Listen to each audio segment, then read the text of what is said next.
Así ocurrió la reforma de Hilaire Belloc en Convicción Radio.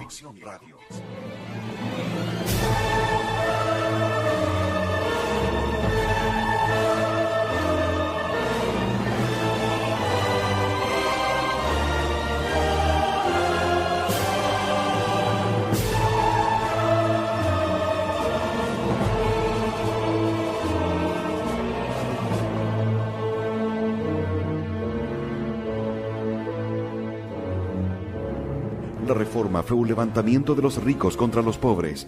Esta máxima quizás sea lo que mejor resume la importante crónica contenida en este programa, que describe la fenomenología de la reforma de Lutero, Calvino y Enrique VIII, el comienzo del capitalismo y la legalización de la usura, considerada cada vez más como legítima, natural y hasta beneficiosa.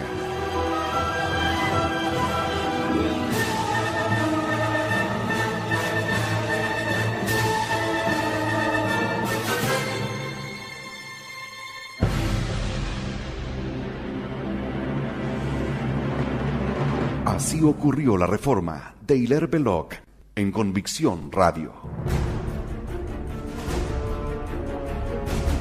Capítulo 2. Advenimiento del desastre. Segunda parte.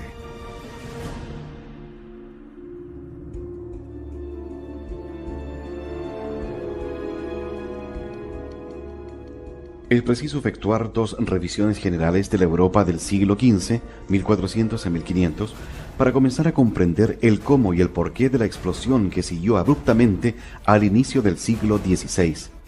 La primera corresponde a lo que yo llamaría la última generación, una revisión de unos 80 años entre la tercera década del siglo XV y la protesta inicial de Lutero en 1517.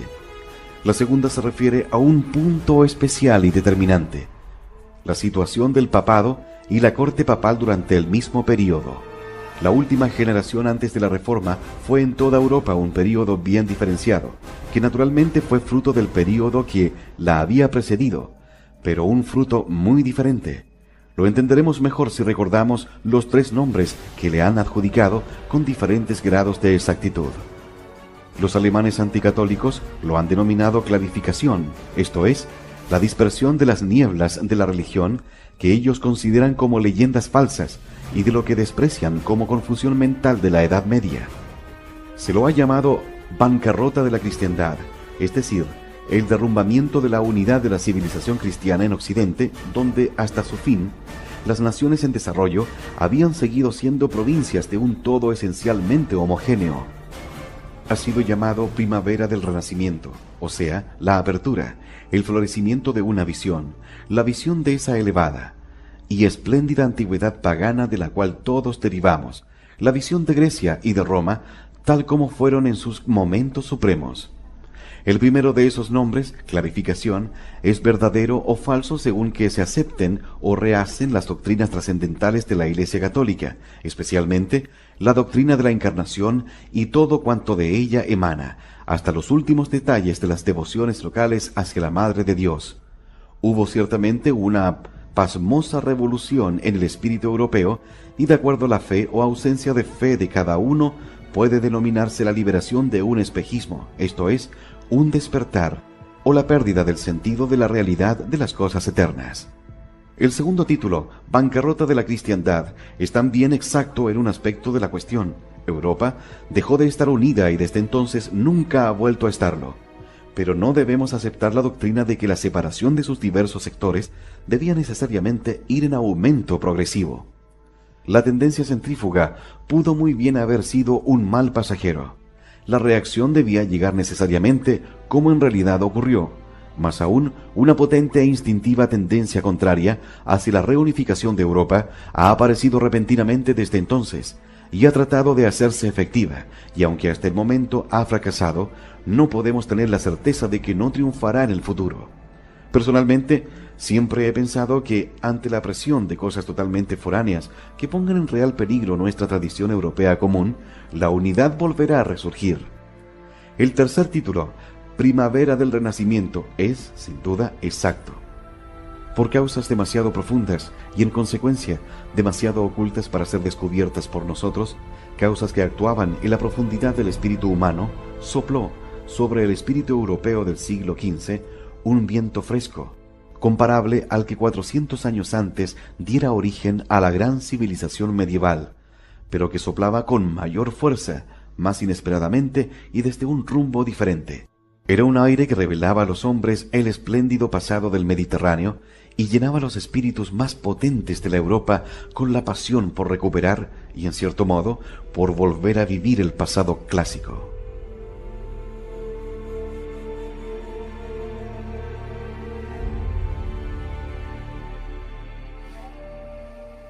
Es habitual adjudicar esta pasmosa, vigorosa y nueva aptitud, esta vibración vital, a causas materiales, tales como la dispersión de manuscritos antiguos en Occidente, debido al avance de los turcos en Oriente, y en especial a la captura de Constantinopla en 1453. Tal explicación me parece de una crasa insuficiencia. En el sur, el arte pictórico había avanzado hacia el nuevo espíritu durante 2 generaciones, los cuales en la arquitectura ya habían comenzado. Lo mismo ocurría con el examen crítico de documentos, la presión por el descubrimiento y edición de nuevos textos, mucho antes de que la presión mahometana sobre el Oriente dispersara en forma mecánica los manuscritos por todo Occidente. Fueran las causas las que fueren, se produjo una revolución mental, y fue la tensión de esta revolución lo que produjo el sacudimiento del antiguo y aparentemente estable edificio del mundo católico unido, y su ruptura posterior debido al manejo equivocado de la crisis. Los nuevos conocimientos, la nueva y ampliada experiencia hacen vacilar la fe, a causa de que solamente podemos pensar en imágenes, en fantasmas de la mente. Nuestra convicción de que esto o aquello es verdadero está asociada con algunas imágenes en nuestro interior. Los nuevos descubrimientos repentinos turban esa asociación de ideas verdaderas con imágenes insuficientes. Esa perturbación hirió a Europa en la época de que hablamos, porque juntamente con el gran cambio se produjo una ampliación de conocimientos y una nueva experiencia de las cosas materiales cuyo efecto fue en aumento. Un hombre nacido justamente antes de comenzar el período a que me refiero, digamos en 1430, que llegara a una edad avanzada, habría presenciado antes de morir los siguientes hechos: la expansión del conocimiento geográfico más allá de todo concepto previo, la vuelta al Cabo de Buena Esperanza por los portugueses y su descubrimiento de una nueva ruta a la India, el establecimiento de pequeñas guarniciones de nuestra raza en las islas del Atlántico, en las costas de África y de la India y de la remota Asia, la difundida comprobación de que muchos hombres habían sabido siempre, quizás la mayoría de los hombres que se ocupaban de esas cosas lo daban vagamente por descontado, que la Tierra era una esfera, la aparición de un volumen siempre creciente de antigua sabiduría y de belleza en escultura, en letras y en arquitectura, los comienzos del arte de imprimir, obscuro al principio, luego desarrollado y finalmente universal. Fue también el momento de cambio en el arte de la guerra, comparable al gran cambio ocurrido en nuestra propia época, ya que se hizo posible el dominio absoluto para quienes poseían la nueva artillería pesada, y los señores menores no podían poseerla. Los últimos jirones del feudalismo, muertos ya, fueron barridos. Los castillos ya no fueron independientes, aunque este cambio en particular, el cambio en el arte de la guerra, fue de lenta maduración, y los hombres apenas asimilaron su importancia hasta el siglo siguiente. Después de 1500, estaba sin embargo presente y unos pocos ya lo habían asimilado, en especial los reyes de Francia.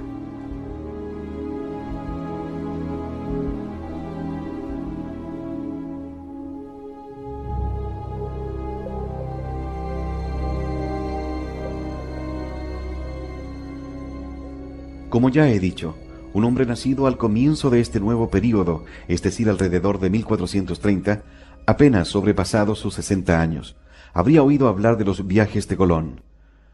Es concebible que en su extrema ancianidad se hubiese enterado de que un polaco, allá en la frontera de la cristiandad, había revivido el antiguo y olvidado esquema pitagórico del universo, y sugerido que la Tierra se movía sobre su eje y alrededor del Sol, aunque no hubiera llegado a vivir hasta ver impresas las obras de Copérnico.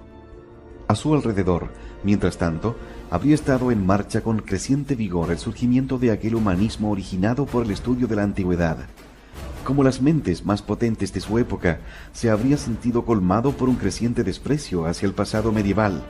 Puede hasta haber llegado a confiar en un futuro glorioso para la inteligencia humana, aunque para muchos de ellos el presente era ya bastante glorioso por los conocimientos recién descubiertos. Esta enorme expansión de la experiencia, la emoción y el conocimiento originó en los espíritus humanos una perturbación, que en las mentes vigorosas era una perturbación placentera, que se aproximaba a la anarquía en algunos aspectos. El difunto Lord Salisbury, que ha dicho tantas cosas verdaderas y profundas, hizo notar hace unos 35 años un efecto paralelo en la actualidad, al decir que la repentina expansión de las ciencias físicas había conmovido las normas de la moral tradicional y popular, y era responsable de las rebeliones modernas. No obstante, esta generación anterior a la Reforma no engendró de inmediato una herejía. Por el contrario, fue un período en el cual la gente estaba, en cierto modo, cansada de herejías. El movimiento de los Lollards en Inglaterra disminuyó hasta la insignificancia. El movimiento husita en Bohemia mermó hasta ser solo un problema local. Lo que este nuevo estado mental produjo fue un considerable escepticismo, que se hizo mucho más evidente en chanzas y epigramas que en manifestaciones definidas. La erudición antigua, en especial la griega, estaba en desacuerdo con la fe, y el orgullo de este nuevo y exaltado humanismo iba acompañado de chanzas sobre la leyenda y la verdad dogmática. Pues al producirse aceleradamente el examen crítico de la leyenda, la doctrina se tambaleaba, envuelta en el derrumbe de las leyendas. Esta fue, por ejemplo, la generación durante la cual la donación de Constantino, que por mucho tiempo se había supuesto era origen de la monarquía temporal del Papa, y las apócrifas decretales de Mercator, algunas de las cuales eran la base de ciertas extensiones del poder papal, fueron objeto de examen y de creciente rechazo. Fue la época durante la cual una enorme masa de elementos apócrifos o semi-apócrifos en la tradición fueron concienzudamente examinados y desacreditados hasta la exageración, como ahora sabemos, porque los grandes eruditos de este humanismo no tenían la menor paciencia para desentrañar la verdad que se oculta hasta en la leyenda más fantástica. Han sido necesarios los posteriores avances en el conocimiento para enseñar a los hombres que las historias más extremas en la vida de un santo o en las crónicas de un santuario se basan en frecuencia en un hecho histórico real y son útiles casi siempre como evidencia. Al mismo tiempo, se había originado tardíamente una nueva investigación del texto de las Escrituras, y en vísperas de la Reforma, los libros hebreos, no sólo del Antiguo Testamento, sino también de los del Talmud, eran familiares para muchos, así como los argumentos judíos contra la fe. En cuanto al Testamento en griego, era la prueba máxima de erudición, y se lo conocía de memoria.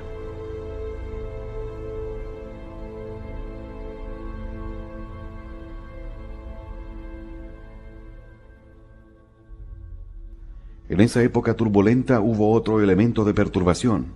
Los turcos habían iniciado su triunfante y desastroso avance hacia Occidente. Devoraron el control cristiano sobre el Mediterráneo oriental, guarnición tras guarnición. Desbordaron sobre la península balcánica, solamente Albania pudo resistirles. Grecia se perdió, y cuando un testigo como el que estoy describiendo hubiera llegado a sus 23 años, se produjo el colapso de Constantinopla, la ocupación de dicha ciudad por los turcos y el final de la tradición romana del imperio, luego de una vida prolongada a través de 1500 años. Bajo la presión de tantas fuerzas, se hizo evidente un efecto lamentable. La moral de Europa estaba en momentánea quiebra. En medio de semejante confusión, aquello que podía servir para moderar con su autoridad y reformar con su ejemplo, el papado falló en el desempeño de su misión. Justamente con el debilitamiento de la autoridad papal, se produjo en la religión, durante el siglo y medio entre la Muerte Negra y la primera protesta de Lutero, un proceso cuyas características es esencial que comprendamos si deseamos entender cómo llegó a producirse la Reforma. Es un proceso difícil de definir, porque es sutil, porque no se hizo evidente en los nombres de las cosas, y los hombres juzgan habitualmente por los nombres, y porque los contemporáneos solo lo experimentaron bajo la forma de cierta intranquilidad, cuya naturaleza no captaban plenamente.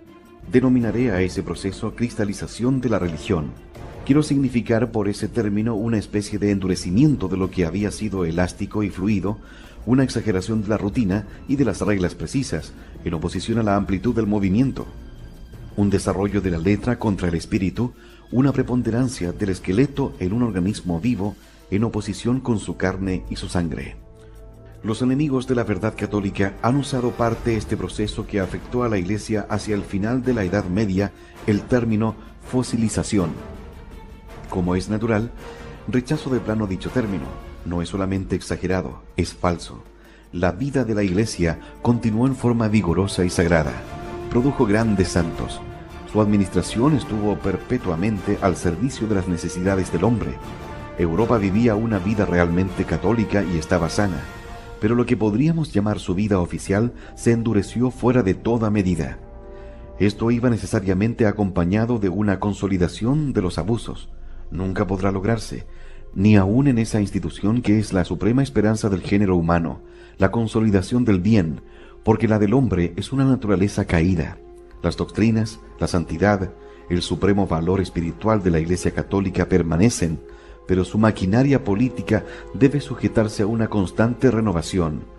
Todo lo que interfiera con una atención y un reajuste incesantes tiende a debilitar el organismo. Así como el término fosilización es enteramente falso, más falso aún es el término vejez. La Edad Media envejeció, pero la Iglesia no envejeció. A medida que la sociedad en que vivía iba envejeciendo, ella soportó ciertas limitaciones, de las cuales se liberó en su momento. Jamás la vida de la Iglesia, aun en sus actividades humanas, se elevó con un vigor más espléndido que después de haber sido lanzado el desafío final de la Reforma, que estuvo tan próximo a triunfar.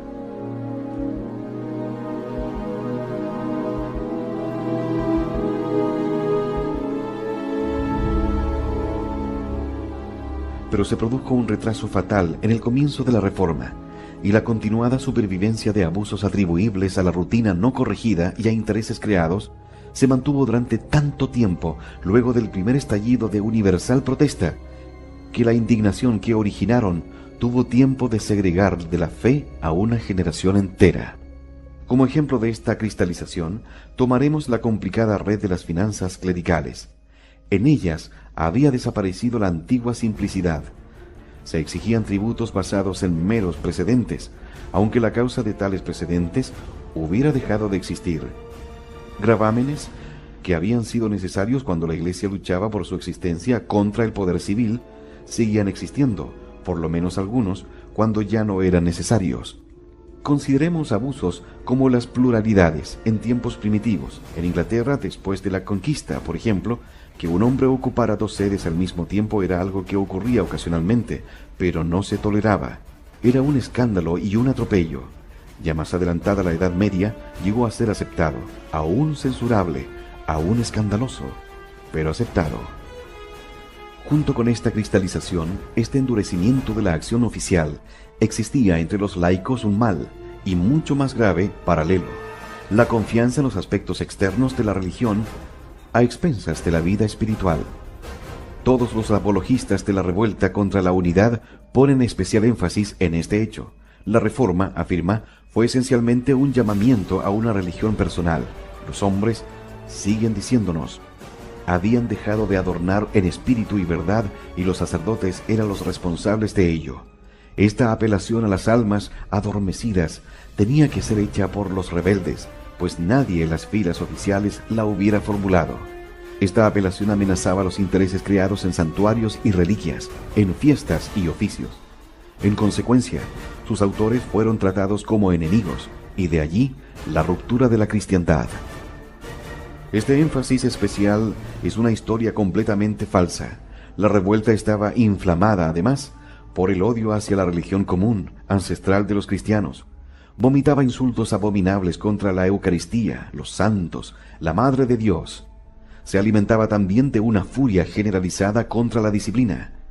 Efectuó alianzas y apoyó activamente el despojo generalizado de las propiedades comunales por parte de los ricos. Aborrecía la belleza, sentía una frenética pasión por la destrucción, fomentó lo más vil en el hombre, su lado anarquista, iconoclasta. Pero no puede haber cabal comprensión de la catástrofe si no se admite que esta reacción hacia una religión personal fue una de las causas principales. Estuvo presente en todas partes y tuvo potentes efectos. No habéis orado, decían a los hombres, solo habéis recitado palabras apresuradas. No os habéis arrepentido, solo os habéis adherido a la reforma de absolución. No habéis hecho adoración, sino cumplido un ritual. Habéis abandonado a Dios por sus criaturas y habéis dejado morir de hambre la necesidad que dormía en vuestro interior. Despertaos y comed. Las multitudes respondieron por todas partes. El llamado sonaba sincero. Había un elemento real en el nuevo y furioso entusiasmo, elemento sin el cual toda mentira es impotente. Era ese grado de bien sin el cual el mal carece de efecto.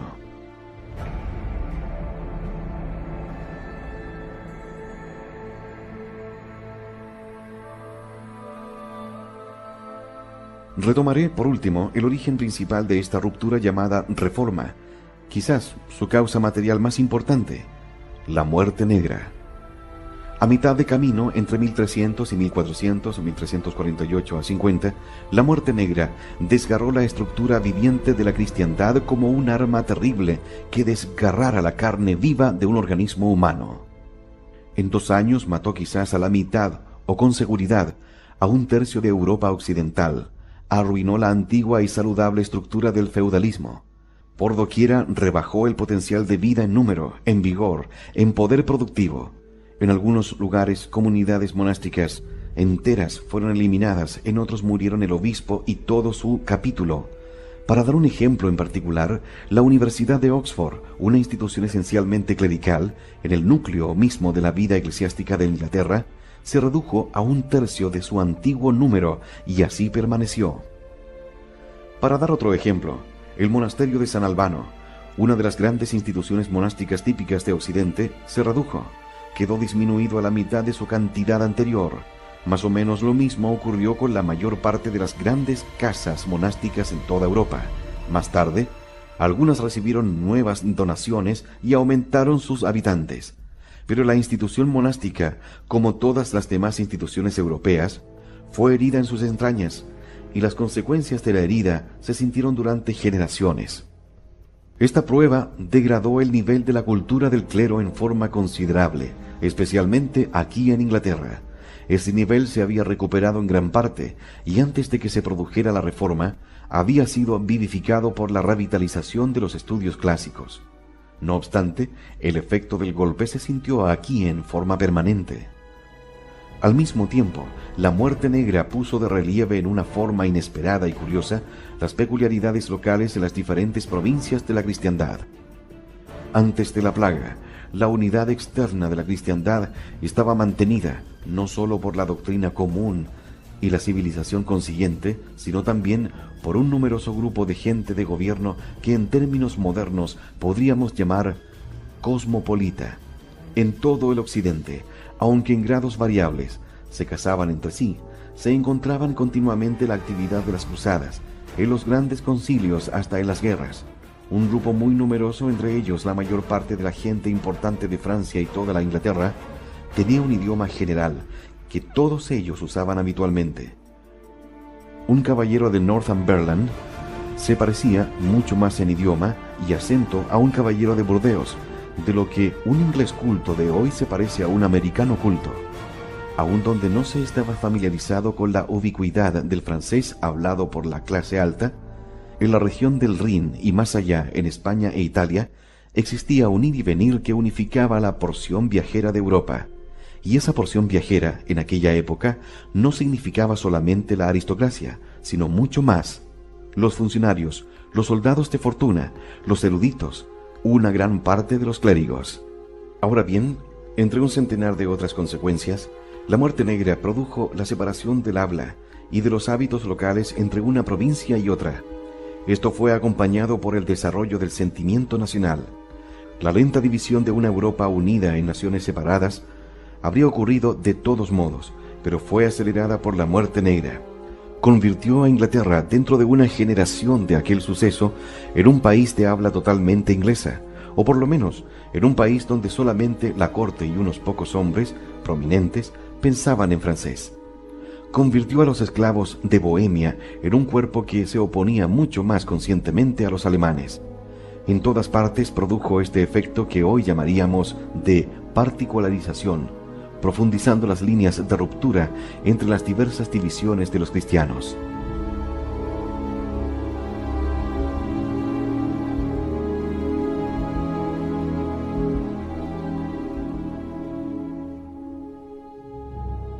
Por supuesto, el mal no llegaba ni por aproximación a lo que es en el día de hoy, cuando ha desaparecido hasta el uso común del latín.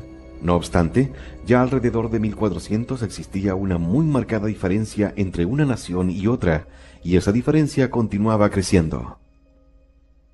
Fue principalmente este nuevo sentimiento localista lo que alimentó las revueltas eclesiásticas locales de relativa importancia, como la de Wycliffe en Inglaterra y la de Hus en Bohemia.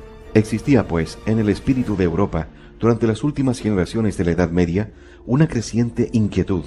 La unidad se daba por descontada. La autoridad, que es condición previa de la unidad, se daba por descontada. Pero la unidad en la práctica y la autoridad en la acción iban perdiendo sus fundamentos morales. Si el lector de nuestros días deseara un paralelo moderno, hay uno muy a mano: la moral de todos nosotros, excepto una pequeña camarilla excéntrica, admite el derecho a la propiedad privada. Lo que es más, todos nosotros, excepto unos pocos maniáticos, nos adherimos a sus formas tradicionales. No experimentamos un gran placer ante la ruina de las grandes fortunas. Pensamos que todos debiéramos unirnos para evitar que el Estado sufra violentas perturbaciones económicas.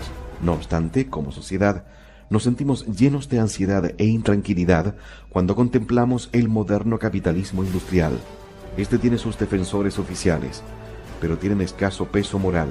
Existe un deseo confuso, pero muy fuerte, de una reforma que conduzca a mayor justicia. Este es un buen paralelo moderno del clamor de la sociedad a fines de la Edad Media.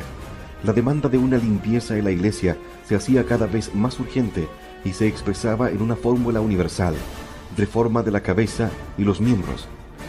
De la cabeza, porque el escándalo del cisma papal se iba haciendo intolerable. De los miembros, debido al descontento de los laicos por las formas que el clero utilizaba para acumular ingresos. Para dar solo un ejemplo entre cientos, existía un amargo y creciente descontento contra los derechos de entierro, con frecuencia excesivos, asignados con rigor a ciertas corporaciones. Así fue el proceso que condujo a la última generación de una cristiandad unida en la última mitad a 2/3 partes del siglo XV.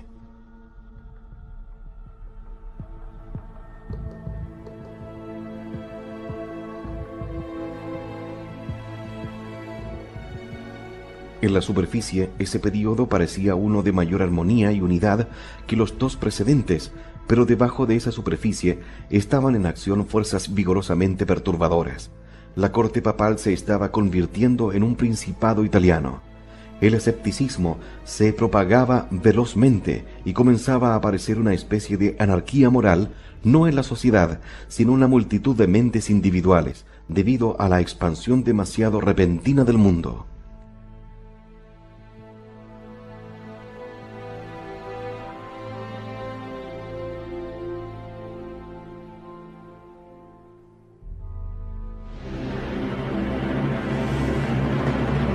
Así ocurrió la reforma de Hilaire Belloc en Convicción Radio. Siempre por la verdad. Y la legalización de la usura, considerada cada vez más como legítima, natural y hasta beneficiosa.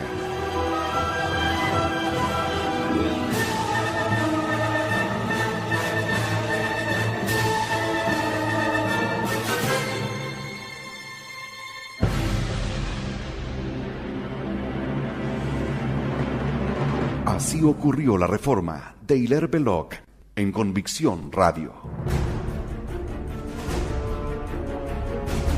Capítulo 2. Advenimiento del desastre. Segunda parte.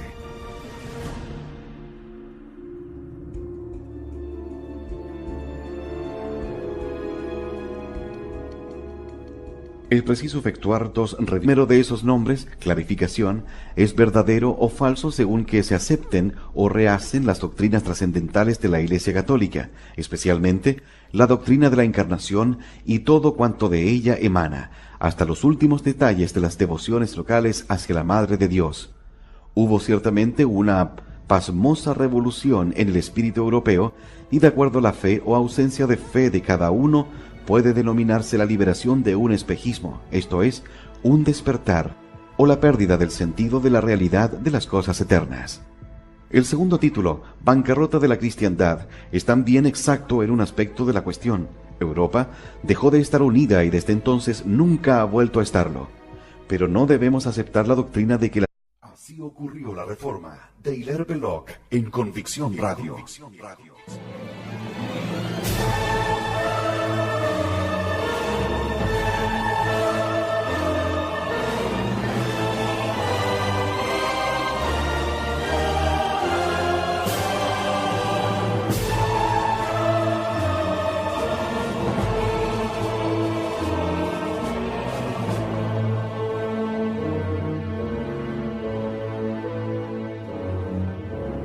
La reforma fue un levantamiento de los ricos contra los pobres. Esta máxima quizás sea lo que mejor resume la importante crónica contenida en este programa, que describe la fenomenología de la reforma de Lutero, Calvino y Enrique VIII, el comienzo del capitalismo. Dados de exactitud. Los alemanes anticatólicos lo han denominado clarificación, esto es, la dispersión de las nieblas de la religión que ellos consideran como leyendas falsas y de lo que desprecian como confusión mental de la Edad Media. Se lo ha llamado bancarrota de la cristiandad, es decir, el derrumbamiento de la unidad de la civilización cristiana en Occidente, donde hasta su fin, las naciones en desarrollo habían seguido siendo provincias de un todo esencialmente homogéneo. Ha sido llamado primavera del Renacimiento, o sea, la apertura, el florecimiento de una visión, la visión de esa elevada y espléndida antigüedad pagana de la cual todos derivamos, la visión de Grecia y de Roma, tal como fueron en sus momentos supremos. El visiones generales de la Europa del siglo XV, 1400 a 1500, para comenzar a comprender el cómo y el porqué de la explosión que siguió abruptamente al inicio del siglo XVI. La primera corresponde a lo que yo llamaría la última generación, una revisión de unos 80 años entre la tercera década del siglo XV y la protesta inicial de Lutero en 1517. La segunda se refiere a un punto especial y determinante, la situación del papado y la corte papal durante el mismo período. La última generación antes de la Reforma fue en toda Europa un período bien diferenciado, que naturalmente fue fruto del período que la había precedido, pero un fruto muy diferente. Lo entenderemos mejor si recordamos los tres nombres que le han adjudicado con diferentes